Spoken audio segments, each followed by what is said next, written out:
දැන් මේ අලුතෙන් ආයෙසරයක් ව්‍යවස්ථාව ගැන කතා කරන්න පටන් අරගෙන.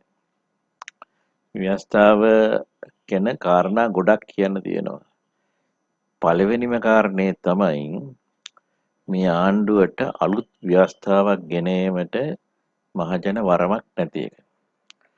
මේ ආණ්ඩුවේ කොටස් දෙකක් ඉන්නවනේ. එක කොටසක් එක්සත් ජාතික පෙරමුණ. එක්සත් ජාතික පෙරමුණේ එක්සත් ජාතික පක්ෂයක් තියෙනවා. ජාතික හෙළවුරුමයක් තියෙනවා. තවත් පක්ෂයක් තියෙනවා. මේ අය මැතිවරණයට ගියේ නව ව්‍යවස්ථාවක් ගෙනීම සඳහා කියලා. නමුත් ඕකේ ඉන්නවනේ මේ මැරිච්ච එහෙම නැත්නම් මරා දාපු ශ්‍රී ලංකා නිදහස් පක්ෂයේ ඇමතිවරුත් 40 ගානක්ද කොහෙද ඉන්න ඔක්කොම. ඒගොල්ලන් මැතිවරණ තරඟ කළේ සන්ධානයේ. ඒ සන්ධානයේ ඔය අද ඒකාබද්ධ විපක්ෂයත් හිටියා, ඔය මැරිච්ච පක්ෂයත් හිටියා. මැරිච්ච පක්ෂයට කියනට වඩා මරා දැමුණු පක්ෂයේ අයත් හිටියා. එතකොට ඒ ඔක්කොම තරඟ කරේ ව්‍යවස්ථාව සංශෝධනය කරන්න මිසක් අලුත් ව්‍යවස්ථාවක් ගේන නෙමෙයි. එතන මිනිස්සු ඡන්දෙ දුන්නේ ඒ දෙගොල්ලන්ට දෙගොල්ලක් හැටියට. ආණ්ඩුවක් හැටියට ඡන්දෙ දුන්නේ නැහනේ. ආණ්ඩුවක ඇති උනේ මේ ඡන්දෙන් පස්සේ 19 වෙනි ව්‍යවස්ථා සංශෝධනයට තමයි ඔය ඊනියා ජාතික ආණ්ඩුව හැදුවේ. ඒක ජාතික ආණ්ඩුවක් නෙවෙයි. නමුත් ව්‍යවස්ථාවේ 19 වෙනි ව්‍යවස්ථාවේ අර්ධයක් වීම අනුව ඒක ජාතික ආණ්ඩුවක් කියලා උන්නම් කියන්න පුළුවන්. නමුත් මේකේ ප්‍රශ්න තියෙනවා. ඒ කොහොම වුණත් මේ කොටස් දෙක වෙන වෙනම තරඟ කරේ.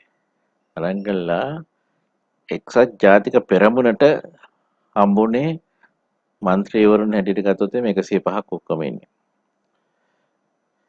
සන්ධානයටත් ආව 95ක්ද කොහෙද. ඒකෙන් 51ක් විතර ඉන්නවා ඒකාබද්ධ විපක්ෂයේ. ඉතිරි කොටස 40 ගාණක් ඉන්නේ ඒ ආණ්ඩුවේ.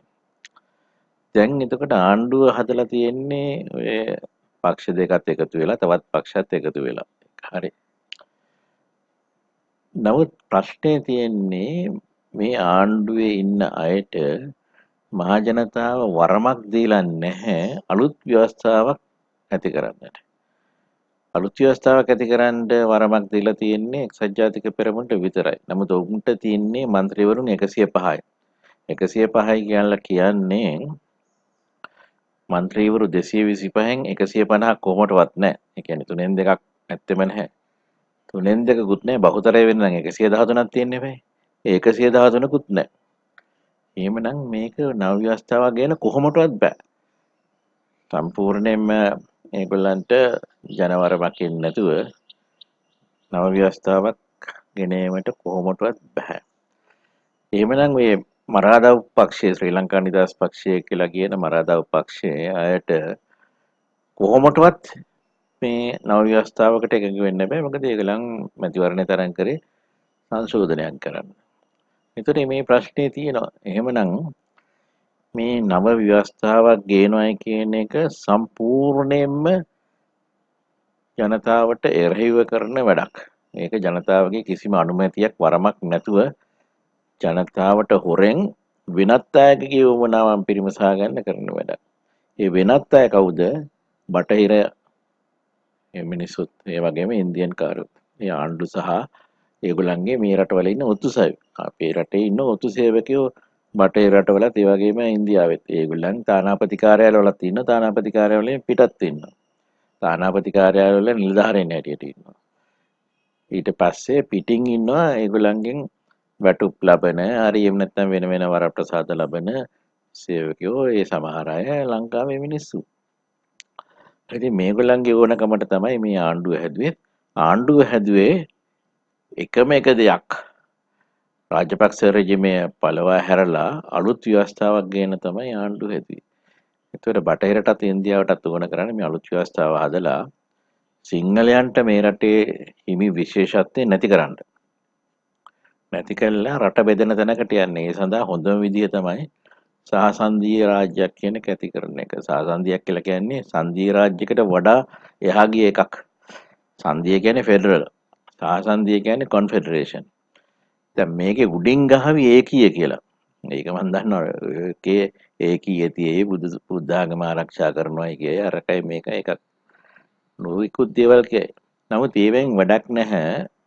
ව්‍යවස්ථාවේ අන්තර්ගතයේ ඒවා කියවෙන්නේ නැත්තම්. ඒක හරියට අර මේ ඔය සමහර ලොරිවල බුදු සරණයි කියලා ගහගෙන මරන්න හරක් ගෙනියනා වගේ වැඩක්. එළියේ තියෙන එකෙන් වැඩක් නැහැ. මේ නාම පුවරෙන් වැඩකුත් ඇත්තේ නැහැ. මේ ව්‍යවස්ථාව අඳුනන ක්‍රමයෙන් වැඩකුත් නැහැ. අපිට අවශ්‍ය වෙන්නේ ව්‍යවස්ථාවේ අන්තර්ගතය. ඊටා පැහැදිලිව මේ ව්‍යවස්ථාව සම්පාදනය කරන්නේ සාසන්දීය රාජ්‍යයක් සඳහා. ඒ සඳහා රනිල් සම්බන්ධන් සහ ජයම්පති වික්‍රමරත්න කියන සම සමාජකාරයා එක්ක වෙලා තියෙනවා. ජයම්පති වික්‍රමරත්නගේ පැටිකිරිය මම කියන්න යන්නේ නැහැ මේ වෙලාවේ. මම යාව අවුරුදු මම දන්නේ නැහැ දැන් කොච්චර කාලෙත් 45ක් විතර අඳුරනවා. ඊටත් වැඩි වෙන්නත් පුළුවන්. ඒ කාලේ එයාගේ පැටිකිරිය මම කියන්නේ නැහැ. සම සමාජකාරයෙක්, මාක්ස්වාදියෙක්, ට්‍රොට්ස්කිවාදියෙක්, ජාතිකත්වයක් කිසිම දෙයක් නැති මිනිහෙක්. තමත් හුඟක් දේවල් කියන්න තියෙනවා. ඒ ටික ඇති. දැන් මේ තුන්දෙනාගේ අවශ්‍යතාව කියන්නේ අර බටහිර අවශ්‍යතාව. ඉන්දියාවේ අවශ්‍යතාවය.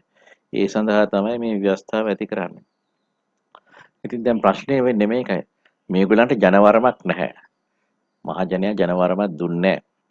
ඕකේ ඉන්න අර මරා දාපු ශ්‍රී ලංකා නිදහස් පක්ෂයේ മന്ത്രിවරුන්ට කොහොමදවත් උකට පක්ෂ වෙන්න බෑ. නව ව්‍යවස්ථාවකට. දැන් එහෙමනම් මොකද්ද මේ කරන්න යන්නේ? මේ කරන්න යන්නේ මහා මගඩියක්. මට මේකේ ලොකු අනතුරක් පේනවා. මොකද මේගොල්ලන් ඔය ව්‍යවස්ථාව සම්පාදනය කරන්න යන්නේ ව්‍යවස්ථා මණ්ඩලයක් හදලා. මේ පාර්ලිමේන්තුව ව්‍යවස්ථා මණ්ඩලයක් හැටියට පත් කරගත්තා. පාර්ලිමේන්තුවේ ඉන්න മന്ത്രിවරුන්ගේ සමන්විත. ඒගොල්ලන් ඒකේ සභාපති වාඩි වෙනකොට රැස්වීමේදී වාඩි වෙන්නේ කතානායක ආසනයේ නෙවෙයි. කතානායක ආසනෙට පල්ලෙහාන් තියෙන ආසනයක තමයි සභාපති වාඩි වෙන්නේ. මේක පාර්ලිමේන්තුවේ ඇතුලේ රැස් වුණාට මේක පාර්ලිමේන්තුවෙන් පිට එකක්. පාර්ලිමේන්තුව ඇතුලේ තමයි රැස් වෙන්නේ. පාර්ලිමේන්තු සභාගබේ රැස් වෙනවා. නමුත් සභාගබේ රැස් වෙන්නේ පාර්ලිමේන්තුව රැස් වෙන විදිහට නෙවෙයි. කතානායක ආසනේ කවුරක්වත් නැහැ. කතානායකත් නැහැ, නියෝජ්‍ය කතානායකත් නැහැ. ඔය කාරක සභාපතිවරයෙක්වත් නැහැ. ඒකට ඇයි මේක ඇති කරේ? මේ ව්‍යවස්ථාවක් සංශෝධනය කරන්න හරි අලුත් ව්‍යවස්ථාවක් ගේන්න හරි ක්‍රමයක් තියෙනවා. ඒ ක්‍රමය තියෙන්නේ 1978 ජේ.ආර්. ජයවර්ධනගේ දෙවැනි ජනරජ ව්‍යවස්ථාවේ ඉතා පැහැදිලිව 12 වෙනි පරිච්ඡේදයේ සඳහන් වෙනවා කොහොමද අලුත් ව්‍යවස්ථාවක් ගේන්නේ එහෙම නැත්නම් ව්‍යවස්ථාව සංශෝධනය කරන්න කියලා. ඒකේ කොහෙවත් නැහැ මේ ව්‍යවස්ථාදායක මණ්ඩලයක් පිහිටවන්න කියලා. ව්‍යවස්ථා මණ්ඩලයක් පිහිටවන්න කියලා එකක් නැහැ. ව්‍යවස්ථා මණ්ඩලයක් පිහිටෙව්වා අපි 1970 දී පත්වෙච්ච සිරිමා බණ්ඩාරනායක මහත්මියගේ ආණ්ඩුවෙන් ව්‍යවස්ථාදායක මණ්ඩලයක් පිහිටුව අලුත් ව්‍යවස්ථාවක් ඇති කරන්න. එතුමිය මහජන වරමක් ලබාගත් එක්කෙනෙක්. එතුමිය මැතිවරණයට ගියේ අලුත් ව්‍යවස්ථාවක් හදනවා කියලා. ඒ විතරක් නෙවෙයි ඇයට ඇගේ පක්ෂයට 3න් 2කට වඩා ඡන්දයකුත් ලැබුණා. එහෙමනම් එයාට ජනවරමක් තිබුණා. ඒ ජනවරම උඩ අලුත් ව්‍යවස්ථාවක් හදන්නට එතුමිය කරපු වැඩේ මොකද්ද? ව්‍යවස්ථාදායක මණ්ඩලයක් පිහිටෙව්වා. ඒක එහෙම කරන්න වුණා. මොකද එතෙක් ලංකාවේ අපේ පාර්ලිමේන්තුව රැස්ුනේ නිදහසෙන් නීනියා නිදහසෙන් කියන එක පස්සේ රැස්ුනේ එංගලන්ත පාර්ලිමේන්තුවේ රැස් කරපු පනතක් යටතේ. එංගලන්ත පාර්ලිමේන්තුවේ රැස් මේ සම්මත කරගත්ත පනතක් යටතේ තමයි ලංකාවේ පාර්ලිමේන්තුව හදලා තිබුණේ. එතකොට ඒ ව්‍යවස්ථාව වෙනස් කරන්න වමනාවක් තිබුණා. ඒ ව්‍යවස්ථාව වෙනස් කරන්නේ කොහොමද? ඒ ව්‍යවස්ථාව වෙනස් කරන්න නම් එංගලන්තේ පාර්ලිමේන්තුවට යන්න ඕන. එංගලන්තේ පාර්ලිමේන්තුවට ගිහිල්ලා ඒක කරන්න බෑනේ. ඒ නිසා අපි ස්වෛරීව අපි ක්‍රමයක් හදාගත්ත එක කරන්න. ඒ ක්‍රමය තමයි ඔය ව්‍යවස්ථාදායක මණ්ඩලයක් පිහිටුවන එක. ව්‍යවස්ථාදායක මණ්ඩලයක් පිහිටුවලා ඒක රැස්ුනේ නවරංගහලේ රැස් වෙලා මේක සම්මත කරගෙන අලුත් ව්‍යවස්ථාවක් ඇති කෙරුවා. දැන් ඊට පස්සේ ජේ.ආර්. ජයවර්ධන දෙවැනි ව්‍යවස්ථාව අලුතෙන් ඇති කෙරුවේ පළවෙනි ව්‍යවස්ථාවෙන් දීලා තිබුණු ඒ සැලැස්ම යටතේ. එහෙම නැත්නම් ඒකේ කොන්දේසි යටතේ තමයි එයා කෙරුවේ. ඒකේ ප්‍රශ්නයක් තිබුණේ එයා ව්‍යවස්ථාදායක මණ්ඩලයක් හදන්න ගියේ නෑනේ. පළවෙනි ව්‍යවස්ථාව අනුව ඒකේ කොන්දේසි යටතේ ආ දෙවෙනි එකක් හැදුවා. දැන් තුන්වෙනි එකක් හදන්න ඕන නම් කාට හරි හදන්න වුණාට මේ ආණ්ඩුවට කිසිම බලයක් නැහැ, කිසිම වරමක් නැහැ ඒව හදන්න. අපි හිතමු යම් කිසි අයෙකුට එහෙම වරමක් තිබුණා කියලා. වරමක් තිබුණත් ඒ ව්‍යවස්ථාව හදන්න වෙන්නේ, අලුත් ව්‍යවස්ථාවක් සම්පාදනය කරන්න වෙන්නේ දැනට තියෙන දෙවෙනි ජනරාජ්‍ය ව්‍යවස්ථාවේ ඒ 12 වෙනි පරිච්ඡේදයේ සඳහන් අන්දමට මිසක් වෙන විදිහකට නෙමෙයි.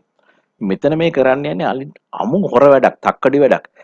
මේ මහජනයාගේ වරමකුත් නැතුව ව්‍යවස්ථා මණ්ඩලයක් පිහිටවලා මට තියෙන සැකේ තමයි මේ මිනිස්සු නිකන් බොරුවට ජනමත විචාරණ ගැන කතා කරනවා, අර චම්පකත් කතා කරනවා, සම්බන්ධනුත් කතා කරනවා, මේවා ඔක්කොම සැලැස්මවල්. සම්බන්ධන් ලවා ජනමත විචාරණයක් ඉල්ලවනවා රනිල්. මේ බොරුව.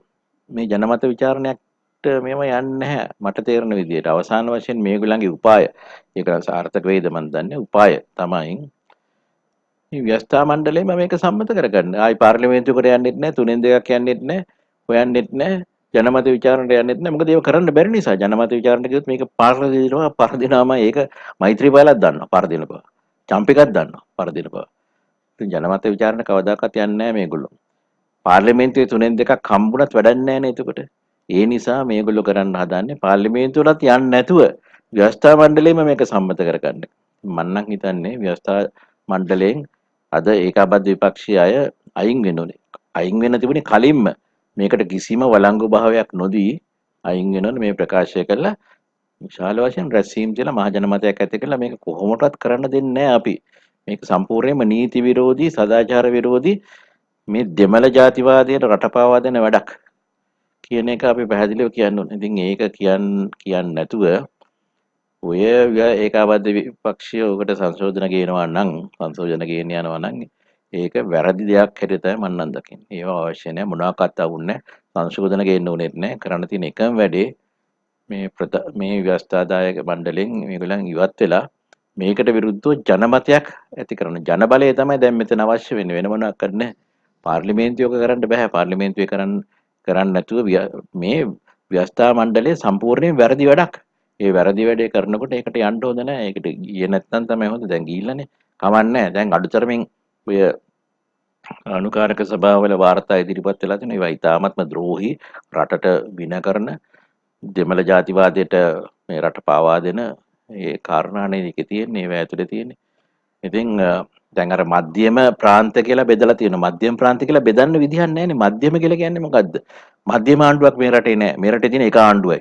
එක ආණ්ඩුවයි. මධ්‍යම ආණ්ඩුව කියලා එකක් නැහැ. මධ්‍යම ආණ්ඩුව සහ ප්‍රාන්ත ආණ්ඩුව කියලා જાතියක් නැහැ. එක ආණ්ඩුවක් තියෙන්නේ. ඒකයි. පළාත් සභාවත් ආණ්ඩු නෙවෙයි. ඒක මතක තියාගන්න. ඉතින් මෙතනින් මේ මධ්‍යම ආණ්ඩුව කියලා කියන එකෙන්ම සහ ප්‍රාන්ත කියන එකෙම පැහැදිලි වෙනවා මෙතන මේ සහසන්ධිය රාජ්‍යයක් ඇති කරන්න යන්නේ. මධ්‍යම ප්‍රාන්ත කියන වචනත් වැරදි. ඉතින් ඒක තියෙනවනේ අර අනුකාරක කමිටුවේ ඒක වාර්තාවක මට මතක නැහැ කීවෙනි වාර්තාව විදිහට කොහොම හරි ඔය සිද්ධාර්ථන්ගේ සභාපතිත්වයෙන් පත්වෙච්ච කමිටුව. ඉතින් මේවා වැදගත් දේවල්, මේවා භයානක දේවල්. ඉතින් මේවට විරුද්ධව ජනමතයක් ඇති කිරීම සඳහා ඒකාබද්ධ විපක්ෂය වහම මේ ද්‍රෝහී, ජන විරෝධී, ජනවරමක් නැති ව්‍යවස්ථා මණ්ඩලයෙන් ඉවත් විය යුතු කියන එක තමයි මම කියා හිටියේ.